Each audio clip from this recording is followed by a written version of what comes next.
Whoever's listening to this, I'm sorry.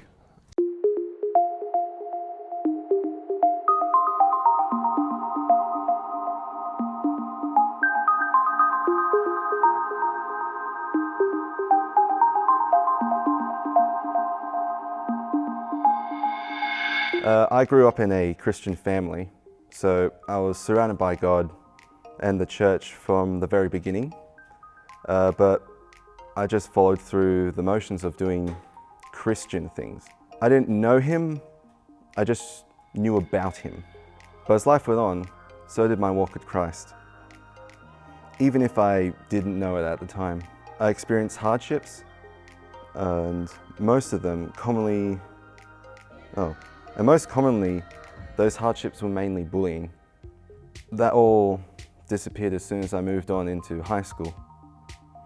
I remember walking in on the second day of high school and realizing how much I was looking forward to going to high school, or just school in general, which is really weird, trust me.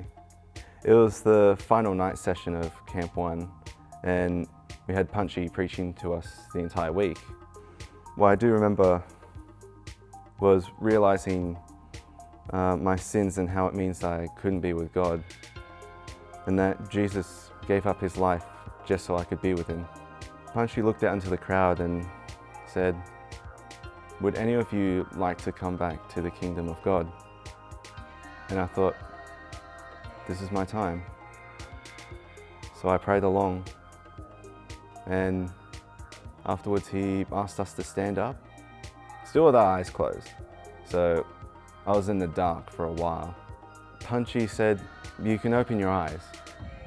I opened my eyes, and I looked around, and I saw the rest of my Year 7 boys, not mine, but the guys in my year who I was friends with. I looked along and all of them were standing up as well. And I was just stunned at the moment. And I remember Sam Colby just absolutely stunned himself. And it was just like, God's been working through all of us. I remember going back to the campsite, or where I was sleeping for the night, and my sisters were there, bawling their eyes out because I'd finally accepted God. It's actually one of the best moments of my life. I'll leave you with one of my favorite Bible verses. Hebrews 13:8.